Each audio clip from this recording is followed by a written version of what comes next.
రేవంత్ రెడ్డి వేసుకుని ఎలక్షన్ ప్రచారానికి పోతే ఉత్తమ్ కుమార్ రెడ్డి గారు హెలికాప్టర్ లేదని హైదరాబాద్లో ఉన్నాడు. ఆ రోజు రాలే. అంటే ఈ ముఖ్యమంత్రి గారికి ఈ ప్రభుత్వానికి 8 మంది ప్రాణాలు ముఖ్యమా, ఎన్నికల ప్రచారం ముఖ్యమా? What is that you are doing? ఎట్లా పోతాడు? ఎందుకు రేవంత్ రెడ్డి గారు ఇక్కడికి రాలేదు? ఎందుకు ఒక లైన్ ఆఫ్ డైరెక్షన్ ఇవ్వడంలో ఫెయిల్ అయిండు? ఎందుకు రేవంత్ రెడ్డి గారు సమీక్షించలేదు ఇక్కడికి వచ్చి? ఎందుకు ఆ కుటుంబాలను ధైర్యం చెప్పే ప్రయత్నం చేయలేదు? నేను అడుగుతా ఉన్నా. ఎలక్షన్ పోవడానికి తీరిక ఉన్నది నీకు, ప్రచారానికి పోతున్నావు ఎలక్షన్లకు, కానీ ఇంత ముఖ్యమైన ప్రాజెక్ట్ ఈ రాష్ట్రంలో కుప్పగూలిపోతే పట్టించుకునే బాధ్యత నీకు లేదా అంటున్నా. అసలు ఇవాళ కాంగ్రెస్ అధికారంలో వచ్చిన 15 నెలల్లో 4 ప్రాజెక్టులు కూలిపోయినాయి. ఖమ్మం జిల్లాలో పెద్దవాగు కొట్టుకుపోయింది, చాలా ఆస్తి నష్టం, పంట నష్టం జరిగింది. ఇవాళటి వరకు ఆ ప్రాజెక్టు పునరుద్ధరించే పని జరగడం లేదు. సుంకిశాల కుప్పగూలిపోయింది. హైదరాబాద్కు మంచినీళ్ళు ఇచ్చే సుంకిశాల ప్రాజెక్టు మీ నిర్లక్ష్యం వల్ల, అవినీతి వల్ల ఇవాళ అది కూలిపోయినటువంటి పరిస్థితి ఉన్నది. పాలమూరు ఎత్తిపోతల పథకంలో భాగంగా నిర్మించిన వట్టెం పంప్ హౌస్ జలమయమైపోయింది మీ యొక్క నిర్లక్ష్యం వల్ల. ఇవాళ ఎస్ఎల్బీసీ టనల్ కూలిపోయినటువంటి పరిస్థితి ఏర్పడ్డది. 4 ప్రాజెక్టులు కూలిపోయినాయి మీ 15 నెలల్లో. ఏం చేస్తుంది ప్రభుత్వం? నేను అడుగుతా ఉన్నా. అసలు నీళ్లు, ఉన్న నీళ్లను కూడా కాపాడలే మీరు. శ్రీశైలం ఇప్పుడు అడిగలు చూస్తే మొత్తం ఖాళీ అయిపోయింది. మనకు శ్రీశైలం మీద మహబూబ్ నగర్ జిల్లా కల్వకుర్తి, నెట్టంపాడు, భీమా దాదాపు 2,50,000 ఎకరాలకు నీళ్లు రావాలి. మంచినీళ్లు మొత్తం ఉమ్మడి మహబూబ్ నగర్ జిల్లాకు కూడా దీని మీదనే ఆధారపడ్డది. మొత్తం శ్రీశైలం ఖాళీ అవుతా ఉంటే ఏం ప్రభుత్వం నిద్రపోతుందా? గుడ్లప్పగిచ్చి చూస్తుందా? ఎందుకు చేతగాక చేవలేనట్టుగా ఈ ప్రభుత్వం పనిచేస్తా ఉంది? ఇలా కల్వకుర్తి కింద 2,30,000 ఎకరాల ఆయకట్టు ఉంది. రేపు నీళ్లు తగ్గిపోతున్నాయి శ్రీశైలంలో. అక్కడి నుంచి ముచ్చెమర్రి నుంచి తీసుకుపోతున్నారు, పోతిరెడ్డిపాడు నుంచి తీసుకుపోతున్నారు. ఆపే బాధ్యత మీకు లేదా అని నేను అడుగుతా ఉన్నా. ఇప్పుడు అక్కడ సాగర్లో, అక్కడ కూడా నీళ్లు లేవు. సాగర్ ఆయకట్టు 6,30,000 ఎకరాలు సాగర్ ఆయకట్టు ఉన్నది. 2,50,000 ఎకరాలు మహబూబ్ నగర్ లో ఉన్నది. దాదాపు 10 లక్షల ఎకరాల ఆయకట్టు ఉన్నది. అటు సాగర్ నీళ్లు కుడికాలువకి వెళ్ళి ఆంధ్రప్రదేశ్ తీసుకుపోతున్నారు, ఇటు రాయలసీమకు పోతిరెడ్డిపాడికి వెళ్ళి తీసుకుపోతుంటే కేఆర్ఎంబీతో మాట్లాడడమో, కేంద్ర జలవనరుల మంత్రితో మాట్లాడి ఆపే బాధ్యత మీకు లేదా? బీఆర్ఎస్ పార్టీ ముళ్లు గట్టబట్టి పొడిస్తే తప్ప ఈ ప్రభుత్వం నిద్రలేస్తలేదు. ఒక్కసారి కాదు, మీరు చూశారు. మొదటి కేఆర్ఎంబీ మీటింగ్ లోనే మన ప్రాజెక్టులన్నీ కూడా కేఆర్ఎంబీకి అప్పగిస్తూ ఆ రోజు ఒప్పుకొని వచ్చిండ్రు.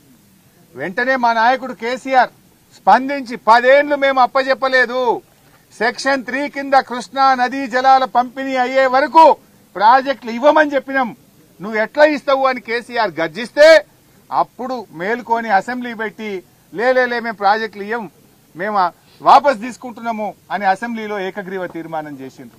ఎప్పుడు కేసీఆర్ గర్జిస్తే మీరు తీర్మానం చేసిండ్రు. రెండవది, చంద్రబాబు నాయుడు గారు గోదావరి నీళ్లను ఆంధ్రాకు తీసుకుపోయే ప్రయత్నం చేస్తా ఉన్నాడు. ఆయన గోదావరి బంకచెర్ల లింకు పెట్టి 150 టీఎంసీల రిజర్వాయర్ కట్టి ఉన్న గోదావరి నీళ్లను కూడా ఆంధ్రా తీసుకుపోతుంటే కూడా ఈ ప్రభుత్వం నిద్రపోయింది. ఆ రోజు నేను ప్రెస్ మీట్ పెట్టి ఏం చేస్తున్నారు, ఆయన 2 సార్లు నిర్మలా సీతారామన్ గారికి ఉత్తరం రాసిండు, బడ్జెట్ లో నిధులు పెట్టిండు, ప్రణాళికలు తయారు చేసి ముందుకు పోతా ఉంటే కనీసం అపోజ్ చేసే బాధ్యత మీకు లేదా అని చెప్పి మేము ప్రశ్నిస్తే అప్పుడు బ్యాక్ డేట్ వేసి 3 రోజుల కింద డేట్ వేసి ఉత్తరం రాసిండు. ఇదే ఉత్తమ్ కుమార్ రెడ్డి గారు. 3 రోజుల కింద డేట్ వేస్తావా నువ్వు? నిజంగా 3 రోజుల కింద ఉత్తరం రాస్తే అదే రోజు ఉత్తరం ప్రెస్ కు రిలీజ్ చేయాలి కదా. నేను ప్రెస్ మీట్ పెట్టినాక 2 గంటలకు ఆదరబాదరగా ప్రెస్ మీట్ పెట్టి బ్యాక్ డేట్ వేసి లేలే ఈ ప్రాజెక్ట్ మేము అపోజ్ చేస్తున్నామని అప్పుడు ఉత్తరం రాసిండు ఈ ఉత్తమ్ కుమార్ రెడ్డి. అంటే రాష్ట్ర ప్రయోజనాలు మీకు పట్టవు, మీకు ఆపస్ల కొట్లాటున్నది, కుర్చీల కొట్లాటున్నది.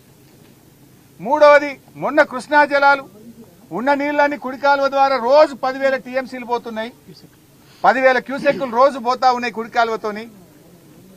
అటు రాయలసీమ తీసుకుపోతున్నారు, మన పంటలు ఎండిపోతాయి. 10 లక్షల ఎకరాలు ఉంది. హైదరాబాద్ మంచినీళ్లు, ఉమ్మడి నల్గొండ జిల్లా, ఉమ్మడి ఖమ్మం జిల్లా, ఉమ్మడి మహబూబ్ నగర్ జిల్లా, మహబూబాద్ జిల్లా, రంగారెడ్డి జిల్లాకు మంచినీళ్ళకి తిప్పలైతుంది. ఏం చేస్తున్నారా అంటే అప్పుడు కేఆర్ఎంబి చైర్మన్ దగ్గరికి పోయింది ఉత్తమ్ కుమార్ రెడ్డి. నేను అడిగినాక తెల్లారి మీటింగ్ పెట్టిండ్రు. ఏమని? సెక్రటరీల మీటింగ్. అరే మా తెలంగాణకు అన్యాయం అవుతుంది, నీళ్ళని పోయినాయి అని గప్పుడు నిద్రలేసారు.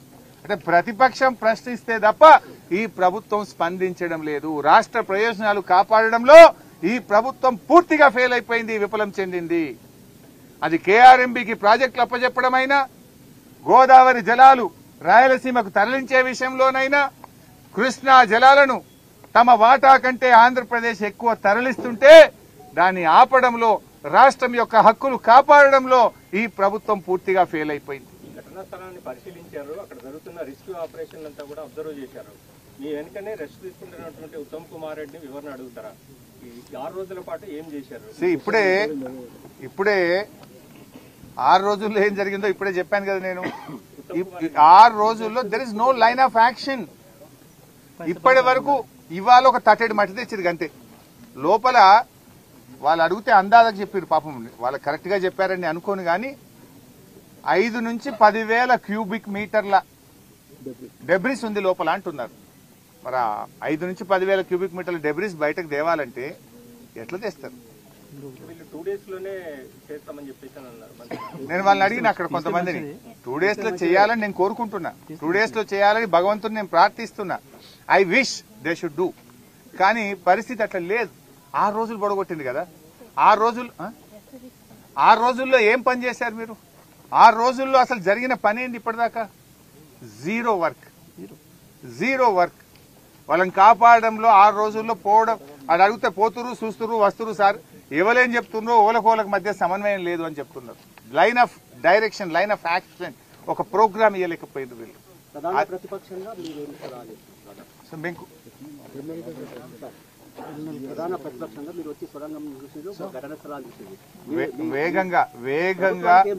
వేగంగా సహాయక చర్యలు చేపట్టండి.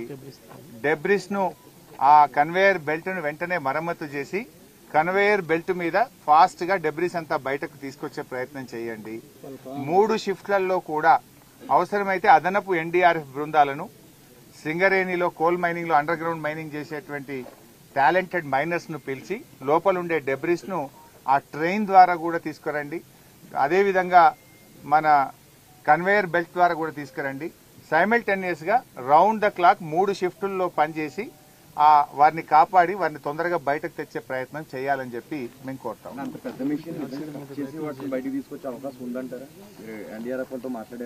మిషన్ బయటకు తేవాల్సిన అవసరం లేదు ఇప్పటికిప్పుడు. ముందు డెబ్రిస్ తీస్తే ముందు మనం ఆ 8 మందిని మనం కాపాడుకోవాల్సిన అవసరం ఉంది. వాళ్ళకి ఇంతవరకు ఆక్సిజన్ పంపే ప్రయత్నం మనం జరగాలి కదా. ఆ లోపల ఉన్న వాళ్ళకు వివిధ సోర్సెస్ లో మరి ఏ రకంగానన్నా ఇంకా లోపలికి పంపే ప్రయత్నం కానీ వాళ్ళని కాపాడుకునే ప్రయత్నం జరగాలి. ఇప్పుడు ఆ డెబ్రిస్ తర్వాత ఏముందో ఎవరికీ కనబడడం లేదు. మరి 6 రోజుల్లో ఇంతవరకు ఎందుకు డెబ్రిస్ తీయలేదు? ఎందుకు ఒక లైన్ ఆఫ్ యాక్షన్ చేయలేదు? ఎందుకు కన్వేయర్ బెల్ట్ ను ఆపరేట్ చేయలేదు? ఎందుకు ఉన్నటువంటి ఎగ్జిస్టింగ్ ట్రైన్ ద్వారా మీరు ఫాస్ట్ గా అక్కడ ఉండేటువంటి మడ్ ను గానీ డెబ్రిస్ ను తెచ్చే ప్రయత్నం చేయలేదు? ఒకవేళ ఆ మిషన్ యొక్క పార్ట్స్ అడ్డంగా ఉన్నాయి, అవి తొలగించడానికి ఇప్పుడు ఏదో అనుమతిస్తే ఇవాళ కట్ చేయడానికి పోయిందన్నారు. ఈ పని ఏదో 5 రోజుల కిందనో 4 రోజుల కింద ఎందుకు చేయలేదు? This is what we are asking.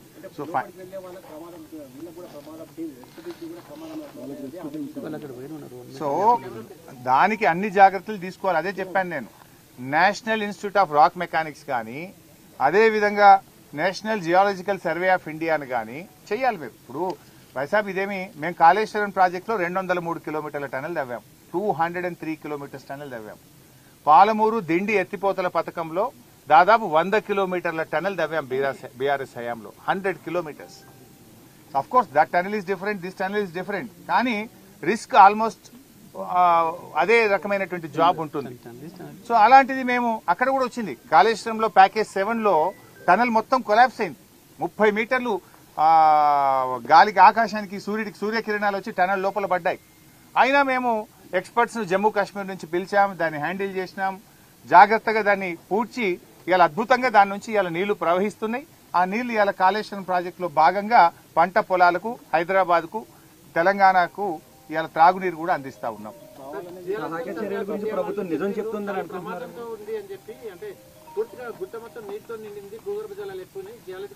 బైసాబ్ మేము ఇప్పుడు అక్కడ మాట్లాడినాం.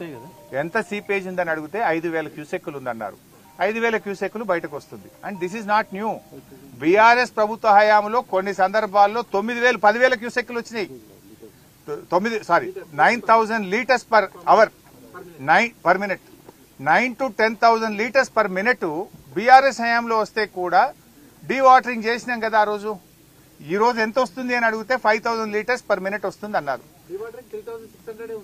మరి 3,600 పెద్ద ముచ్చట్నా? గతంలో రాలేదా? దానికి ఆల్రెడీ సెటిల్డ్ సిస్టమ్ ఉంది. అదేదో కొత్తగా వచ్చింది, నీళ్లు బాగా వచ్చినాయి అని చెప్తున్నారు మీరు. ఇది ఇక ఒక ఆయన సరే వాటర్ నీళ్లు కలిసినాయి అన్నాడు, అది వేరే అనుకో. బాధ్యత రాహిత్యం.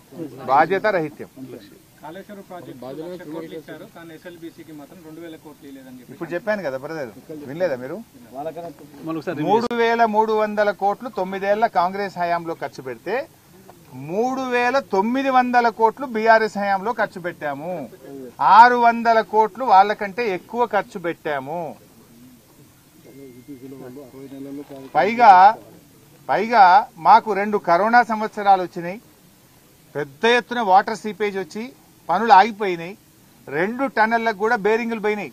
ఇప్పుడు మనం పోయిన టన్నెల్ది బేరింగ్ పోయింది. ఆ రోజు మా ప్రభుత్వం వచ్చినప్పుడు బేరింగ్ పోతే 100 కోట్ల రూపాయలు అడ్వాన్స్ ఇచ్చి కొత్త బేరింగ్ తెప్పించి మెషిన్ లో ఫిట్ చేయించి పనులు ప్రారంభించినాం. ఆనాడు బీఆర్ఎస్ అధికారంలో రాకముందు కాంగ్రెస్ గవర్నమెంటే ఉండే. ఇదే ఉత్తమ్ కుమార్ రెడ్డి గారు మంత్రి, ఇదే నల్గొండ జిల్లాలో. ఆయన పులిచింతల మాత్రం దగ్గరుండి పోలీసు వాళ్ళని పెట్టి మన తెలంగాణ వాళ్ళను ముంచి ఆంధ్రకు నీళ్లు ఇచ్చే ప్రాజెక్ట్ ఏమో చాలా జాగ్రత్తగా గట్టించిండు. కానీ ఇదే టన్నెల్లో బేరింగ్ ఫెయిల్ అయితే ఆ రోజు కిరణ్ కుమార్ రెడ్డిని అడగలే. మళ్లీ మా ప్రభుత్వం వచ్చినాక ఆల్ పార్టీ మీటింగ్ పెట్టి 100 కోట్లు అడ్వాన్స్ ఇచ్చి ఆ బేరింగ్ అమెరికా నుంచి తెప్పించి వేయించి పనులు ప్రారంభించాం. ద అదర్ సైడ్ కూడా అక్కడ కూడా బేరింగ్ ఫెయిల్ అయితే దానికి కూడా 100 కోట్ల రూపాయలు అడ్వాన్స్ ఇచ్చి దా బేరింగ్ కూడా తెప్పించి పనులు చేయించాం. అంటే మేము ఎంత సిన్సియర్ గా ఉన్నామని. నిజంగా మేము పక్కన పెడితే అఖిలపక్షం పిలిచినాం. జానారెడ్డి గారు ఆ రోజు ఎల్ఓపి నాయకుడిగా అఖిలపక్షం మీటింగ్ కు అసెంబ్లీలో హాజరైంది. వీళ్ళిద్దరు కూడా వచ్చింది. కోమటిరెడ్డి గారు, ఉత్తమ్ కుమార్ రెడ్డి గారు కూడా అఖిలపక్షం మీటింగ్. ఆ రోజు కేసీఆర్ గారు ముఖ్యమంత్రిగా ఆయన అధ్యక్షతన జరిగిన మీటింగ్ వీళ్ళు ముగ్గురు కూడా వచ్చారు.